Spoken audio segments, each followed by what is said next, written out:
Assalamualaikum, good morning. Good morning everybody, welcome. How are you all doing? Abdullah, I was just thinking कि आज कल की अखबार में, बल्कि आपको पता है ना कि एक वेदर इंडेक्स होता है, क्लाइमेट आपका कैसा है, और इन मौसमों में तो बहुत ज़्यादा ही वो बताना शुरू कर देते हैं। तो कल आलूदगी के हवाले से पहले नंबर पे लाहौर शहर था और दूसरे नंबर पे कराची। और आज भी आपको पता है यही मुकाबला देखें। अच्छा, आज भी यही चल रहा है। आज भी स्पीक यही सूरत हाल है। और आप कह रही थी ना कि आपकी आंखों से पानी आ रहा है, तो बहुत से लोगों को ये शिकायत इस मौसम में होती है, पर्टिकुलरली लाहौर में तो बहुत ही बुरा हाल रहता है। कराची में भी कुछ मखसूस हवाएं हैं जिसकी वजह से ये आलूदगी बहुत ज़्यादा बढ़ गई है। वैसे ऐसा नहीं है कि हम कहीं बहुत नीचे होते हैं इस फहरिस्त में, लेकिन फिर भी पहले दूसरे का स्लॉट मतलब मुकाबला, आई वुड से मुकाबला चल रहा है। Nobody wants to be first of course here, लेकिन पहले पे लाहौर पाकिस्तान का ही एक शहर गला भी ख़राब हो गया, दूसरा भी पाकिस्तान का शहर। और आज एक्चुअली मैंने देखते हैं वैसे तो आज, लेकिन आज definitively there were places in Karachi while I was travelling to work जहाँ बिल्कुल फॉग थी, धुंध, लाइक धुंध वाला फिनोमेना। हाँ, धुंध वाला, टोटल वो वाला फिनोमेना। अच्छा, बेसिकली आपको पता ही है धुंध तो आज सच यहाँ पर नहीं होती है, लेकिन थी ना, यही तो बता रही हूँ। ये जो है आलूदगी ज़्यादा हो सकती है। आज वही हवा में आलूदगी का तनासुब और गंदगी का तनासुब इतना ज़्यादा है कि वो फॉग आपको लगना शुरू हो गई है। So first is Lahore, second is Karachi, three is then Delhi, Kolkata and Mumbai. So ये सारा ठेका हमारे इस खत्ते ने लिया हुआ है आलूदा तरीन हवाओं का। मौसम भी बड़ा ही अजीबो गरीब फिल्मी टाइप है और आज है भी बड़ा इंपॉर्टेंट दिन। बाय द वे, आपको बताएं कि army chief general Qamar Javed Bajwa आज अपनी कमान की छड़ी पाक फौज के नए सरबरा जनरल आसिम मुनीर के सुपुर्द कर रहे हैं। जनरल कमर जावेद बाजवा का दौर जो है वो कई हवाले से याद रखा जाएगा और उन्होंने सिपह सालार का ओहदा नवंबर 2016 में संभाला था। इमरान खान ने वज़ीर आज़म बनने पर उन्हें 3 साल की तौसी भी दी थी और मुल्की सियासी तारीख में पहली दफ़ा ऐसा हुआ आर्मी चीफ की तौसी के लिए बाकायदा कानून साजी हुई। अच्छा, यहाँ पे मैं आपको रोकूंगा, ना सिर्फ इमरान खान साहब ने उन्हें 3 साल की तौसी दी थी, बल्कि DJI और ISPR की प्रेस कॉन्फ्रेंस के मुताबिक उन्हें ताहयात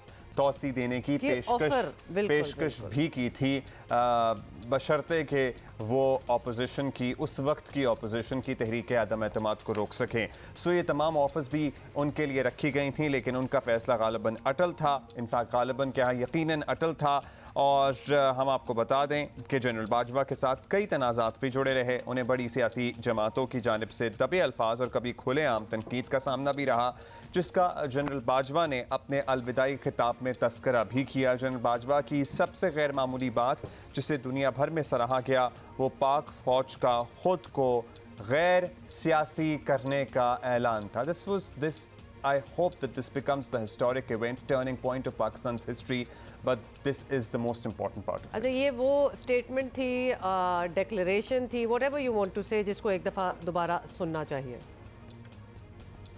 पिछले साल फरवरी में फौज ने बड़ी सोच और विचार के बाद फैसला किया कि आइंदा फौज किसी सियासी मामले में मुदाखलत नहीं करेगी। मैं आपको यकीन दिलाता हूं कि हम इस पर सख्ती से कारबंद हैं और आइंदा भी रहेंगे। सो ये जो यकीन दिलाया है, हमें इस यकीन पर यकीन करना चाहिए कि पाक फौज सख्ती से कारबंद है इस पे और आगे भी रहेंगे। सो अब आगे आने वालों के लिए सर्टनली चैलेंज है और उम्मीद तो करते हैं, क्योंकि यकीन दिलाया जा रहा है जब सिपह सालार की तरफ से कि भाई ये फैसला हतमी है और ऐसा नहीं है कि ऐसे ही बैठे बैठे ये फैसला कर लिया गया। इस फैसले पर बड़ी बहस हुई है, बड़ी सोचो विचार हुई है और फिर बड़े चॉइस ऑफ वर्ड्स भी देखे ना कि वो अब ऐसा नहीं करेंगे। So it was a very loaded statement जिसको कहा जाए। जनरल बाजवा वाजे कर चुके फौज का गैर सियासी होने का फैसला अटल है और कुछ भी हो जाए फौज इस पर साबित कदम रहेगी। उन्होंने इसकी वजह भी बताई, जिसमें ना सिर्फ हमारी फौजी बल्कि सियासी क़यादत के लिए भी एक सबक है। मैं अपने और फौज के खिलाफ इस नामुनासिब और जारहाना रवैये को दरगुजर करके आगे बढ़ना चाहता हूँ, क्योंकि पाकिस्तान हम सबसे अफजल है। अफराद और पार्टियाँ तो आती जाती रहती हैं, लेकिन पाकिस्तान इंशाल्लाह हमेशा कायम रहना है और पाकिस्तान को कायम रहना है इंशाल्लाह, ता क़यामत कायम रहना है। और उसके कायम रहने के लिए एक निज़ाम बड़ा ज़रूरी है और आपको पसंद आए या ना आए, हमारे यहाँ जमहूरी पार्लिमानी निज़ाम है जिसमें फ़ौज की सियासत में मुदाखलत की कोई गुंजाइश नहीं है। लेकिन क्या करें कि सिर्फ एक पॉलिटिकल पार्टी, माजी में सब पार्टियों ने यह गलती की है और फौजी एस्टैब्लिशमेंट के सहारे बरसर इक़्तिदार हुकूमतों को गिराने की कोशिश की है, गिराई भी हैं, लेकिन अब सिर्फ एक पार्टी है in this whole scenario, in the scheme of things, जिसको ये बात समझ में नहीं आ रही है कि फ़ौज गैर सियासी हो चुकी है और यही हमारा आइनी तकाजा भी है। वो बारहा इदारों से मुसिर हैं, गुजारिश करते हैं, इल्तिजा भी करते हैं, धमकाते भी हैं, कहते भी हैं कि भाई आप अवामी उमंगों का ख्याल रखें, इंतखाबात कराएं। तो भाई इंतखाबात अगर आपको कराने हैं तो आप अब सियासत में जो चालें चल रहे हैं हो सकता है वो आपके काम आ जाएं, खैबर पख्तूनख्वा और पंजाब असम्बली तहलील करने की, या फिर आप पार्लियामान में वापस आएँ, सियासी जमातों से बात करें। ये बात जल्दी भी समझ आ सकती है, देर भी, लेकिन ये बात समझ जानी चाहिए। अच्छा, साथ साथ आपको ये भी बता दें कि नए आर्मी चीफ जो हैं जनरल आसिम मुनीर ऐसे वक्त में फ़ौज की क़यादत संभाल रहे हैं जो कि ख़ुद को आइनी किरदार तक महदूद रखने के लिए तारीख की बिल्कुल दुरुस्त सिमत में खड़ी है और फ़ौज गैर सियासी होने के फैसले को अमली इक़दामात से साबित करना ही ऑब्वियसली नई फ़ौजी क़यादत का सबसे बड़ा इम्तिहान होगा। नई फ़ौजी क़यादत से मुताल्लिक़ भी आपको बताते हैं, जनरल आसिम मुनीर ने मंगला में ऑफिसर्स ट्रेनिंग स्कूल प्रोग्राम के ज़रिए एक्चुअली पाक फ़ौज की फ्रंटियर फोर्स रेजिमेंट में कमीशन हासिल किया और उस वक्त के कमांडर 10 को जनरल कमर जावेद बाजवा के मातहत बतौर ब्रिगेडियर शिमाली इलाका जात फोर्स कमांड की 2017 के अवाइल में DGMI इन्हें तैनात किया गया। अक्टूबर 2018 में इमरान खान साहब के ही दौर में इन्हें ISI का सरबराह बनाया गया। तहम 8 माह की मुद्दत के बाद इनकी जगह जनरल फैज़ हमीद को DG ISI मुकर्रर कर दिया गया। ये उनकी कुछ मुख्तसर सी प्रोफाइल है। इसके अलावा भी कुछ हमारे पास तफसील है जो हम आपसे वक्तन फ़वक्तन इस प्रोग्राम में आज शेयर करते रहेंगे, लेकिन हमने कुछ लोगों को ज़हमत दी है। बिल्कुल जी, हमने कुछ सहाफ़ी, कुछ एनालिस्ट जो कि फ्रीक्वेंटली हमारे शो पे भी आते रहते हैं, उनके सामने एक सवाल रखा और हमें मुख्तलिफ ओपिनियंस जो हैं वो मिले। सबसे पहले सुहेल वड़ाइच साहब हमारे साथ हैं और उन्हीं से पूछेंगे ये सवाल जो हमने सारों के सामने रखा है कि नए आर्मी चीफ के सामने सबसे बड़ा और फौरी चैलेंज क्या होगा?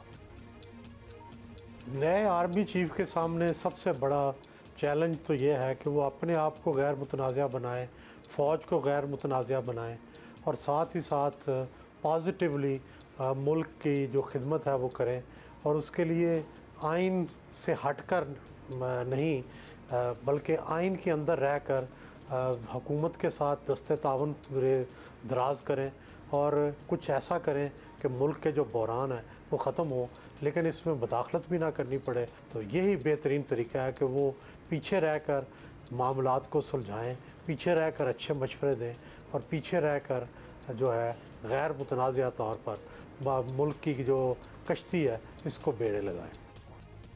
सुहेल साहब, आपने बड़ी ट्रिकी सिचुएशन जो है वो बना दी है। बहुत शुक्रिया आपका कि पीछे रहकर मुदाखलत भी ना करें लेकिन मामलात को सुलझाएं भी। वैसे एक राय ये भी हो सकती है कि अगर पीछे रहकर मुदाखलत ना करें तो फिर सियासतदान खुद ही आपस में मामलात सुलझाना सीख जाएंगे, क्योंकि अगर कोई और मीडिएट करता रहेगा तो फिर ये हमेशा उसी की तरफ देखते रहेंगे। अच्छा, यही सवाल जी नए आर्मी चीफ के सामने सबसे बड़ा और फौरी चैलेंज क्या होगा, अब हमें जवाब दे रहे हैं मुजीबुर रहमान शामी साहब। उनका सबसे बड़ा इम्तिहान ये होगा कि फ़ौजी क़यादत सियासी मामलात से किनारा कशी का जो फ़ैसला कर चुकी है उस पर कारबंद रहें और सियासत में उनका कोई लाडला ना हो, कोई चहेता ना हो और किसी को उनसे शिकायत ना हो। तो तवक्को करनी चाहिए कि पाक फ़ौज जो सबकी है और सब उसके हैं, उसके दरमियान और अवाम के दरमियान और सियासतदानों के दरमियान एतमाद का रिश्ता बहाल होगा, मजबूत होगा और हम सब मिलजुल कर आगे बढ़ेंगे। ये एक बड़ा चैलेंज है और मेरी दुआ है और उम्मीद है कि जनरल आसिम मुनीर इस पर पूरा उतरेंगे। चैलेंज तो यही है कि अब ये फैसला कर लिया गया है कि अटल रहना है, इस पे कैसे रहना है, क्योंकि जो आदत है हमारे सियासी रहनुमाओं को बार बार दस्तक देने की इस दरवाजे पे, वो तो आदतन आएंगे, आदत से इनफैक्ट मजबूर होकर आएंगे, लेकिन उसको किस तरह एंटरटेन नहीं करना है ये भी एक चैलेंज है। यानी एंटरटेन करना नहीं है, नहीं करना है। हाँ, ठीक है जी। मुनीफ फारूक कानूनदान हैं और सीनियर सहाफ़ी हैं, वो इस मामले पर क्या राय दे रहे हैं, लेट्स वॉच हिम। बहुत शुक्रिया उमर अब्दुल्ला। देखिए, पाकिस्तान के जो नए आर्मी चीफ हैं उनके लिए सबसे बड़ा चैलेंज तो यही होगा कि वो जो डिसीजन मेकिंग है उसके अंदर इस बात को खातिर में ना लाएं कि पाकिस्तान के अंदर जो मारूजी हालात हैं या सियासी हालात हैं वो किस हद तक मौजूद हैं या उनकी नौइयत क्या है। एक स्ट्रेट सोल्जर काम करता है वैसे ही इदारा काम करे और सियासी हालात से उनका कोई ताल्लुक़ ना हो। कोई अगर पाकिस्तान की सियासी जमात या कोई सियासी लीडर फोर्स करता है या अर्ज करता है पाकिस्तान में किसी भी तरफ से कि जी फ़ौज इंटरफेयर करे या आर्मी चीफ इंटरफेयर करें, तो बिल्कुल इस बात को डिसरिगार्ड करना चाहिए, बल्कि बड़ा सख्ती से तंबीह करनी चाहिए पाकिस्तान के सियासी रहनुमाओं को कि वो फ़ौज जैसे प्रोफेशनल इदारे को सियासी मामलात के अंदर ना घसीटें। एक मसला ह्यूमन राइट वायलेशंस का है या इन्फोर्स डिसअपीयरेंसेस का है। ये एक ऐसा मामला है जिसको पाकिस्तान के आर्मी चीफ को बड़ा सीरियसली देखना चाहिए। चलिए जी, मुनीब की राय भी आपने सुन ली। अभी शहजाद इकबाल हमारे साथ हैं, लेट्स लिसन टू हिम। बहुत बड़ा चैलेंज है वो ये है कि फौज की जो साख को नुकसान हुआ है पिछले कुछ सालों में उसको बहाल करना है, और वो बहाल उसी तरीके से होगी जब फौज का एक एपॉलिटिकल रोल होगा, उनकी कोई इन्वॉल्वमेंट नहीं होगी सियासत में, सियासी मामलात को सियासतदान देखेंगे। तो एक जो सिविल सेटअप में जो इंटरफेरेंस थी जब वो नहीं होगी फौज की, तो उससे आगाज होगा इस बात का कि जो फौज की साख मुतासर हुई है उसको आपने दोबारा बहाल करना है, ताकि किसी भी सियासी पार्टी को इस बात का शिकवा ना हो कि फौज बतौर इंस्टीट्यूशन किसी एक पार्टी को सपोर्ट कर रहा है। और आपने देखे बाजवा डॉक्ट्राइन बड़ा मशहूर हुआ था जिसमें उन्होंने भी इस बात का अज़म किया था कि उनकी पॉलिटिक्स में कोई इंटरफेरेंस नहीं होगी। पहले नून लीग को ये शिकवा हुआ कि पाकिस्तान तहरीक इंसाफ को फौज ने सपोर्ट करके इलेक्शन भी जिताया, नवाज शरीफ को सियासत से आउट किया, PMLN को इलेक्शन हरवाया। फिर इमरान खान का ये शिकवा हुआ कि मेरी हुकूमत को 3.5 साल में घर भेजने में लोकल हैंडलर्स का किरदार इस इदारे ने अदा किया है। उनका जो फुटप्रिंट है ना वो इक़्तिसादी मामलात में ज़्यादा हो ना फॉरेन पॉलिसी में ज़्यादा हो, जैसे कि हमने पिछले दौर में देखा। जो सिविलियन हुकूमत करने के काम है वो सिविलियंस को करने चाहिए, एग्जीक्यूटिव अथॉरिटी को करने चाहिए, पार्लियामेंट को करने चाहिए। कंसेंसस सारों का यही है कि ऑब्वियसली पॉलिटिक्स अलहदा, फौज अलहदा, तो वो चैलेंज जो है मेरा ख्याल है कि everybody has spoken about that. सबसे बड़ा चैलेंज तो वही होगा। फाइनली वी हैव इरशाद भट्टी और उनका क्या ओपिनियन है, लेट्स वॉच। सबसे पहला चैलेंज तो ये है कि जो ये नफ़रत और तकसीम है इसमें अगर वो कोई कमी कर सकें। दूसरा है कि ये जो मेरा आर्मी चीफ़ तेरा आर्मी चीफ़ का एक माहौल है उसमें अगर वो सब के आर्मी चीफ़ बन सकें। और इसके अलावा फ़ौज का इमेज ख़ास तौर पर जब पिछले army chief general Qamar Javed Bajwa ने कहा कि हमने पिछले साल फरवरी से ये डिसाइड किया कि हम गैर सियासी हैं होंगे और इस फ़ौज का सियासत में हिस्सा लेना गैर आइनी है। और उन्होंने ये भी कहा कि हमने सोच विचार के बाद हमें पता चला कि फ़ौज पर ज़्यादा तनकीद की वजह उनका सियासत में हिस्सा लेना है। तो ये जो गलती मानना और फिर इस एक नए सिरे से ट्रैक मुतय्यन करना और इस गैर सियासी होती फ़ौज को गैर सियासी रखना सबसे बड़ा चैलेंज होगा जनाब आसिम मुनीर का। बिल्कुल, सब ने ऐसा लग रहा है कि इस बात पे इत्तेफाक किया है। बहुत शुक्रिया आपका इरशाद भट्टी साहब। और वो जो ओपिनियन है मेरा ख्याल है उससे हम ज़रा इख्तलाफ करेंगे कि पसे पर्दा रहकर मामला सुलझाएं। देखिए पाकिस्तान जैसे इन्वॉल्वमेंट हो जाती है, पाकिस्तान जैसे सिस्टम में इनएविटेबल लगती है बात कि आप एकदम से कैसे बिल्कुल ही कट ऑफ कर सकते हैं फ़ौज को इन तमाम मामलात से। लेकिन ये डिसीजन अगर एक दफ़ा ले लिया गया है तो पसे पर्दा रहकर जब मामलात सुलझाने की कोशिश होती है ना, वही अल्टीमेटली फिर मुदाखलत और इंटरफेरेंस में बदल जाती है। अभी जैसे कहते हैं ना, एक कोल्ड शोल्डर दीजिए, क्योंकि ऐसा नहीं है कि लोग ऑफर नहीं करेंगे या लोग रिक्वेस्ट नहीं करेंगे या लोग ये नहीं कहेंगे कि मुल्क के वसी तर मफाद में आइए ज़रा मदद कीजिए। लोग ये कहेंगे, लेकिन अभी रखिए कोल्ड शोल्डर। बिल्कुल वो टेम्पटेशन भी रहेगी। लेकिन ऑब्वियसली जिस तरह जनरल बाजवा जिनका आज obviously as head of the army last day है, तो वो एक कह गए हैं कि ऐसा नहीं होगा। So it's going to be challenging. Let's see how it turns out, and obviously कुछ देर बाद यादगार शोहदा पर फूल भी चढ़ाए जाएंगे, फिर कमान की तब्दीली की तकरीब भी होगी।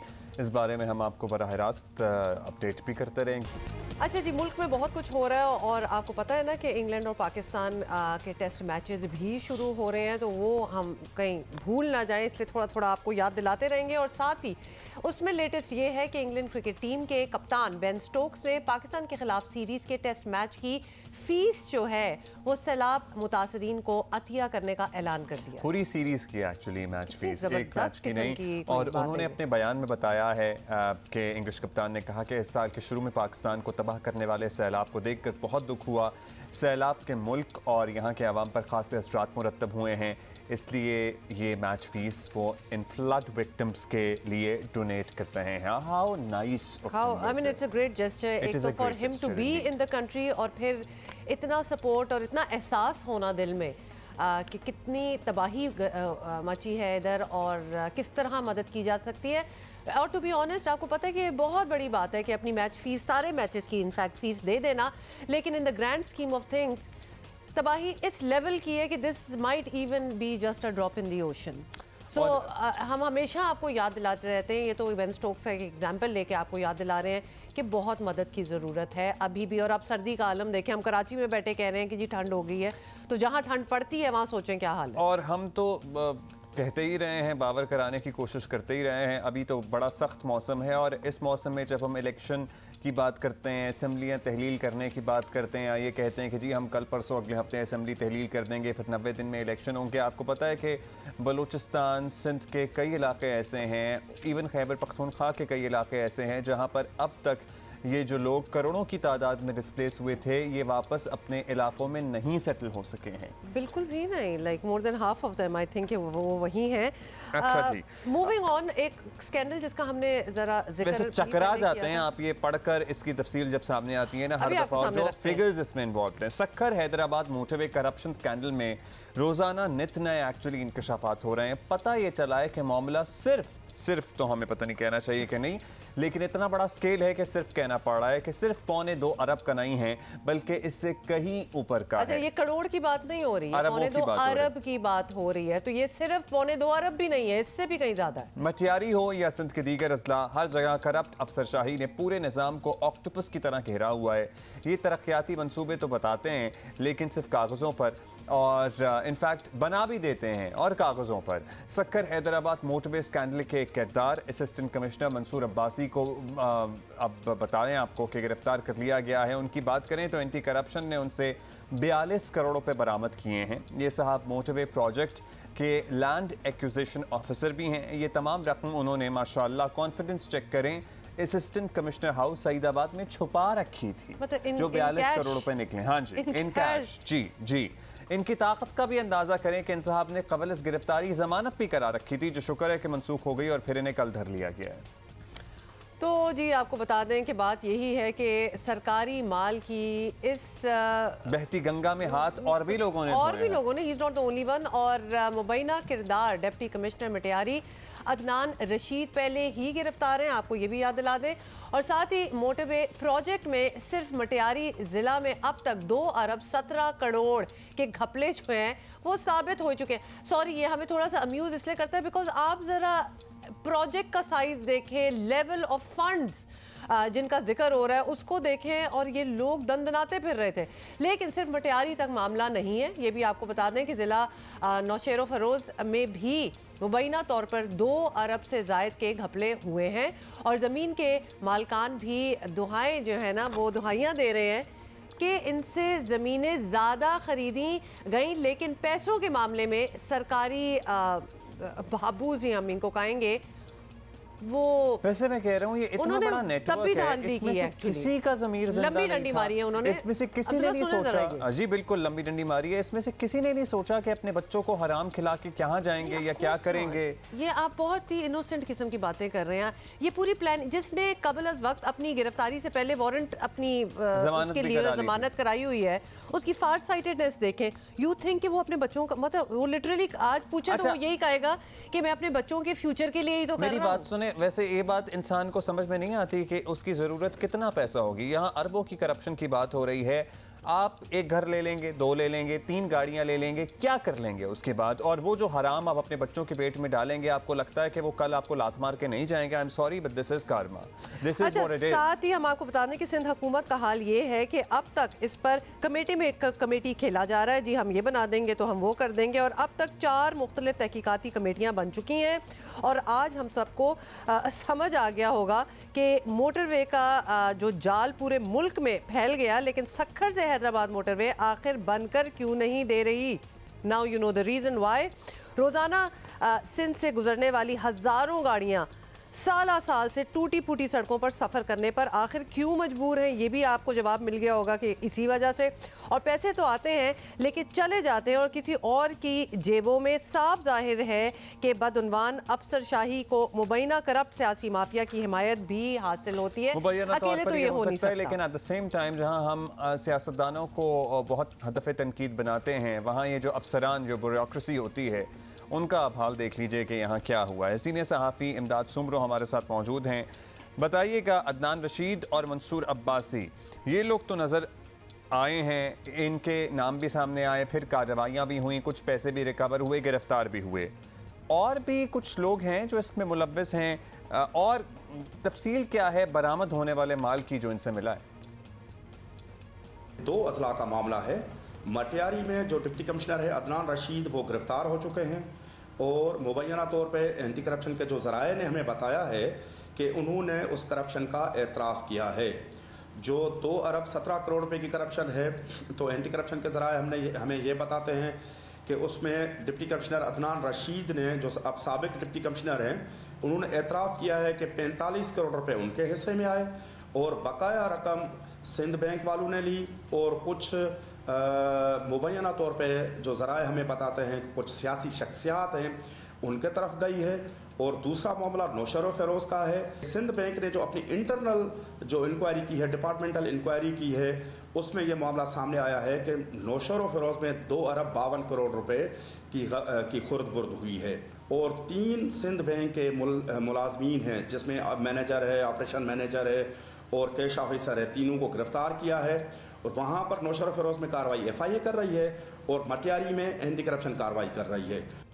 सो मटियारी अलहदा है, अरबों का मामला, नौशेर फ़िरोज़ अरबों का मामला अलग है, और बैंक के अफसरान भी इसमें शामिल। अच्छा, इस तरह के हालात बन जाने के बाद एंटी करप्शन की कार्रवाई तो ऑब्वियसली होगी ही, लेकिन शहरियों का सवाल तो ये है कि फिर ये मोटरवे कब बनेगी?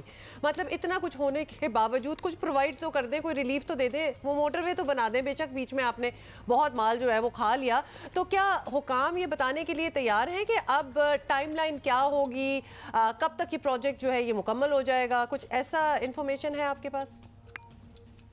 इस तरह के जो मामला जब गबन के सामने आए, जब लैंड एक्वायर ही नहीं होगी, जो ये प्रोजेक्ट 30 महीने में मुकम्मल होना था, अब लामुहाला उसमें देर तो होगी, तो ये ओवरऑल जो इफ़ेक्ट पड़ेगा वो सिंध की मईशत पे, पाकिस्तान की मईशत पे इफ़ेक्ट पड़ेगा। पाकिस्तान के लोगों की ख्वाहिश ये है कि सफरी सहूलत और मुआशी सरगर्मियाँ बेहतर होने के लिए ये रोड जल्द अज जल्द तामीर होना चाहिए, मुतबादल रकम का इंतज़ाम होना चाहिए, और प्रॉपर किस्म के ईमानदार ऑफिसर रखें जो इस प्रोसेस को मुकम्मल करें ताकि ये रोड तामीर हो सके। बहुत शुक्रिया आपका इमदाद सुमरो साहब। और जैसे डिले आ रहा है, इसकी कॉस्ट भी कई गुना बढ़ेगी, और माशाल्लाह जैसे कहते हैं ना, खाना लगाना नहीं, यहाँ सिर्फ खाना चल रहा था, लगाना बिल्कुल कोई कॉन्सेप्ट ही नहीं था इसका। नहीं तो यानी लैंड नहीं एक्वायर हुआ इसमें, तभी तो 45 करोड़ रुपए एक के हिस्से में आ रहे हैं। ट्रेजेडी इसको अच्छा जी, बड़ी ही इंपॉर्टेंट तकरीब भी जारी है, इस बारे में हम आपको वक्त लिए चलेंगे ही रहेंगे, लेकिन वी आर वेरी हैप्पी कि हमारी मूवीज जो है Pakistani films they are doing so well, और हम आपको अपडेट देते रहते हैं लेजेंड ऑफ मौला जट के हवाले से। लेकिन एक और मूवी आ रही है जिसके बारे में हमने आज बात करनी है। 11वें मूवी का नाम है, और उसकी को producer and lead artist heroine जो हैं अलीज़े नासिर हमारे साथ हैं। Alizeh, thank you so much for being with us. Alizeh, हम आपको इधर होल्ड करवाएंगे क्योंकि हमें एक और खबर करनी है, and of course then we will be talking. अच्छा जी, और खबर ये है, आपको पता ही है क्या खबर है कि इमरान खान साहब के बड़े ऐलान के बाद अब जो मौजूदा हुकूमत है वो क्या सोच रही है? धरने जलसे जुलूस और लॉन्ग मार्च से मायूस होने के बाद तहरीक इंसाफ की सियासी हिकमत अमली ये है कि वो कह रहे हैं जी हम इलेक्शन पर मजबूर करने के लिए खैबर पख्तूनख्वा और पंजाब असम्बली से मुस्ताफ़ी हो जाएंगे या इनको तहलील कर देंगे। आम तासुर ये था कि इमरान खान इस पर भी यू टर्न ले सकते हैं, लेकिन अब लग रहा है कि वो असम्बलियाँ तोड़ने का आखिरी ऑप्शन इस्तेमाल करेंगे। और PTI को यकीन है कि 567 नशस्तें खाली होने से मुल्क में नया आईनी बहरान और सियासी बहरान आएगा और वफाकी हुकूमत को घुटने टेकने पर मजबूर कर देंगे। इस मामले पर इमरान खान ने कल लाहौर में सीनियर रहनुमाओं के साथ बैठक सजाई। फवाद चौधरी कहते हैं इजलास में इमरान खान के तमाम फैसलों की तौसीक कर दी है। पंजाब और खैबर पख्तूनख्वा की असम्बली तहलील करने के फैसले की तौसीक कर दी गई है। जुमे के दिन पंजाब की पार्लिमानी पार्टी का इजलास बुला लिया गया है और हफ्ते को खैबर पख्तूनख्वा की इजलास जो है वो बुला लिया गया है और इन दोनों इजलासों के बाद ये असम्बलियाँ तहलील कर दी जाएंगी। उसके बाद जो सिंध और बलूचिस्तान से हमारे तमाम अरकान जो हैं वो अपने इस्तीफे जमा कराएंगे। फवाद चौधरी को आपने सुन लिया। हमें आज ज्वाइन किया रहनुमा पाकिस्तान मुस्लिम लीग नून आज़मा बुखारी ने। आज़मा, आपने भी ये स्टेटमेंट सुनी है, मुस्लिम लीग नून ने ऐलान किया है कि वो पंजाब असेंबली नहीं तोड़ने देंगे, आखिरी हद तक जाएंगे। तो असेंबली टूट भी गई तो ज़्यादा से ज़्यादा सूबे में इलेक्शन ही होगा, मतलब ये तो बड़ी अच्छी बात है। इस अमल के ख़िलाफ़ क्यों हैं आप लोग, और क्या ऐसी बात तो नहीं है कि डर लग रहा हो कि अवाम में अब दोबारा जाना है? देखिए, इसमें डरने वाली और जो है वो अवाम के पास जाने में कोई मजायका ना कभी किसी पॉलिटिकल पार्टी को होता और PMLN को कभी भी नहीं रहा, ना हो सकता है। लेकिन यहाँ पर असूल की बात है। असूल की बात यह है कि इमरान खान साहब अगर डिप्रेशन में हैं, अगर इमरान खान साहब ने तमाम तर हरपे इस्तेमाल कर लिए हैं इस मुल्क में अनारकी करने के, इस मुल्क को क्या इमरान खान के रहमो करम पे छोड़ दिया जाना चाहिए? बड़ी मुश्किल से पिछली 2 असम्बलियां अल्हम्दुलिल्लाह उन्होंने अपनी मुद्दत पूरी की।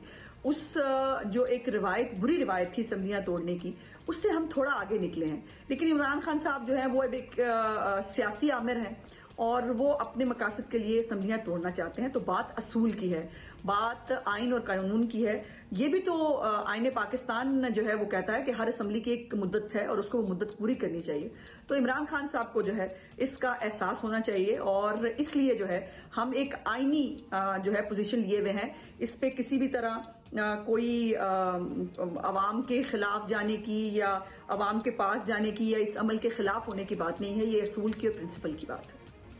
अच्छा, आपको याद होगा कुछ अर्से पहले तक मुस्लिम लीग नून के लीडरान ये बताते थे कि ऑप्शन मौजूद है कि परवेज़ इलाही साहब को ये पेशकश करते हैं कि वो तहरीक इंसाफ के बजाय PDM के वज़ीर आला बन जाए, निज़ाम चलता रहेगा। तो क्या ये ऑप्शन अभी आपने, वैसे आई डाउट कि वो इसको मानेंगे, लेकिन क्या ये ऑप्शन कर दी है या करनी है? जी देखिए, लीडरान सिर्फ ये बता नहीं रहे थे और ये ऑप्शन जो है ये एक्सेप्ट कर ली थी परवेज़ इलाही साहब ने। उन्होंने दुआए खैर भी कर ली थी, उन्होंने मिठाई भी खा ली थी और जो वहाँ पर मौजूद लोग हैं उनके मुताबिक इमरान खान साहब के बारे में बहुत बहुत बुरी बातें भी वो कर चुके थे। और उसके बाद सुबह जो है वो ना जाने उनको किसने ये मजबूर किया या उनको जो है वो इमरान खान की तरफ दोबारा भिजवाया गया। तो ये जो है वो हमने तो उस वक्त भी उनको ये ऑप्शन दिया था और अब ये ऑप्शन है, इसके बारे में पार्टी लीडरशिप फैसला करेगी। चूंकि परवेज़ इलाही साहब पहले हमारे साथ धोखा कर चुके हैं और अब उनके ऊपर एतमाद किया जा सकता है या नहीं किया जा सकता, इसका हतमी फैसला मेरी पार्टी लीडरशिप ने करना है। लेकिन अभी तक टिल नाउ ऐसी कोई बात मेरे नॉलेज में कम अज कम नहीं है। ठीक है, आपने कहा कि जी पहले वो धोखा कर चुके हैं, बहुत बहुत शुक्रिया। ठीक है, आप दोबारा एक ही जगह से डसने के लिए तैयार हैं? बहुत कुछ लगता है कि होने वाला है इन द पाइपलाइन, तो of course we will keep you posted as we always do. अब let's talk about the movie that आपने इंट्रोड्यूस कराई थी। मूवी का नाम है 11 वे और ये थाईलैंड में और पाकिस्तान में, जॉर्जिया में शूट हुई है। नहीं, पाकिस्तान में नहीं हुई, exactly Dubai, Thailand, Georgia. Dubai, Thailand and Georgia में। सो अलीज़े से हम जान लेते हैं जो कि लीड एक्टर भी हैं इस फिल्म की। इनके साथ हैं समी खान, फैजान ख्वाजा भी। अलीज़े, वेलकम टू जियो पाकिस्तान। 11 वे कैसी मूवी है, क्या कहानी है? Is it comedy film, is it a romantic comedy film, क्या है? So basically it's a love triangle. As you can see, there are 2 guys and a girl. but it has a parallel plot which is really, really interesting, and it's, it's revealed a little later in the movie. There is veteran actor Marina Khan, and we have Javed Sheikh Saab, and they've done an amazing job. It was such an amazing, wholesome experience to work with them. अच्छा, आपको obviously जब कोई script आती है, इससे पहले आप यलगार में भी थी, क्या अट्रैक्ट करता है आपका? What are you looking for? क्या USP होना चाहिए कि जी मैं इसका I'll be a part of this production? Okay, so I would say अब जो है ऐसी situation आ गई है, ऐसी stage आ गई है where I can be a bit choosy or consider, but earlier beggars cannot be choosers, right? So when you want to follow your passion, and I wanted to do that because as long as I've known myself, I've wanted to act. तो जब ये यलगार का project मेरे सामने आया, I was in Dubai and I had just returned from the US, and Dr. Waqas Rana, he saw me and he was delighted to know that I could speak Urdu. तो उन्होंने कहा कि एक है role, तुम कर लो, और छोटा है, जैसा भी ऐसा, whatever it is, let's try it out. And that was the introduction to Pakistan industry for me. But इससे पहले आप दीगर दुनिया में काम कर चुकी हैं, अदाकारी कर चुकी हैं. Basically a few ads for Airtel and just little projects. And Zee TV के लिए there's a very nice play that actually won an award. I don't remember the name now, but Manish Power, our director, he's the one who directed it as well. तो उसमें I had done a little bit of work. अच्छा, ये अब एक तो यलगार थी जो कि बिल्कुल ही पाकिस्तानी मूवी थी, मतलब उसका सेटअप भी पाकिस्तान में ही ज़्यादा लोग भी थे. तो ये how was this experience? Because एक तो ये पाकिस्तान में शूट भी नहीं हुई. ये आप बता रही हैं जिस तरह, बल्कि हबी ने बताया जॉर्जिया, थाईलैंड, दुबई में है, और ऑफ कोर्स बड़े मल्टीनेशनल लोग भी इन्वॉल्व हैं इसमें. How was that? मतलब जितने माइंडसेट्स हों वो और ज़्यादा बेहतर प्रोजेक्ट बनता है या फिर खिचड़ी बन जाती है? नो एक्चुअली होता ये है कि अगर आपके जो टीम में ऐसे लोग हों जिन्होंने पहले काम किया और बहुत एक्सपीरियंस है, then they bring a lot to the table. लेकिन of course when you have a director who knows where are the boundaries for each person, so then it's, I think, a wholesome experience, and it is of course very good for the project overall. अच्छा, कितने अरसे में shoot हुई? Covid के बाद आपने film shoot की करना, या फिर बीच में आप भी अटक गए थे क्योंकि बहुत सारी फिल्में बीच में रुकी हुई थी? बहुत रुकी हुई थी. So we finished shoot 2019 November, which is just before the COVID. So we had finished that, और फिर हमारा पोस्ट हुआ करते करते we were ready with the project 2020 August. और उसके बाद certainly सिनेमास खुलते और सूरत हाल नॉर्मलाइज होते हैं. स्वीट स्पॉट के आप इस वक्त रिलीज कर दें. अच्छा, आपको लगता है कि इस वक्त अच्छा टाइम है? बिकॉज वो जॉयलैंड, लेजेंड ऑफ, मतलब पाकिस्तानी फिल्मों की बहुत बात हो रही है, और बड़ा अच्छा भी, they are doing very well. और अभी हॉलिडे सीजन भी आ रहा है. बिल्कुल, तो ये this is the right time. December, yeah, and it's my birth month as well, so I'm hoping it's lucky for me. हो गया फिर तो बहुत ही अच्छा है. म्यूजिक किसने दिया है, और आपकी कितनी कंसंट्रेशन रही फिल्म की प्रोडक्शन में म्यूजिक को लेकर? Okay, so I think music over here in our movie is the highlight of the movie actually, and it's done brilliantly because इसमें राहत फ़तेह अली ख़ान ने म्यूज़िक दिया है. Then we have Atif Ali from Dubai, he's Pakistani, and then we have Jay Sharma from India who's done it, and we've got, I think, the best music for now. अच्छा, कुछ clips आपसे बात करते हुए हमने साथ अपने viewers को भी दिखा रहे हैं. इट लुक्स ब्यूटीफुल, बड़े खूबसूरत लोकेशंस जो हैं वो ख़ास तौर पे ढूंढनी है. ये बताएं लीज़े, आपने जावेद शेख का जिक्र किया, मरीना खान का जिक्र किया, मतलब these are big veteran artist हमारे. इंसान थोड़ा सा खौफज़दा हो जाता है, डॉन्ट हो जाता है उनके सामने काम करते हुए, कोई इमोट करते हुए. How was that experience? So basically जब कास्टिंग हुई और मुझे पता चला कि सामी हैं, फैज़ान हैं, और of course Marina Khan and Javed Sheikh sahab, and so I was a little like I thought okay it's gonna be exciting. Of course it's a bit nerve racking, लेकिन जब सेट पे जाते हैं ना, you get into your own character, तो उसमें कोई फ़र्क नहीं पड़ता कि आपके सामने कोई प्रेसिडेंट खड़ा है या फिर कोई जैनेटर खड़ा है. It really doesn't matter. फिर सब लोग अपने किरदार में होते हैं. बिल्कुल. और when is this film releasing finally? 2nd of December. 2nd of December. You better be there. हाँ, इंशाल्लाह we shall be there as well. और good luck. Which is this weekend, by the way. Yeah, it is this weekend, and it's like getting nervous. It's releasing worldwide, so we have it in the US, Europe, Middle East, here. It's everywhere. So आप पैसा वसूल जिसे कहते हैं ना, overall पैसा वसूल movie है. आप बाहर निकलेंगे तो आप you would be happy कि आपने फिल्म देखी है। For sure.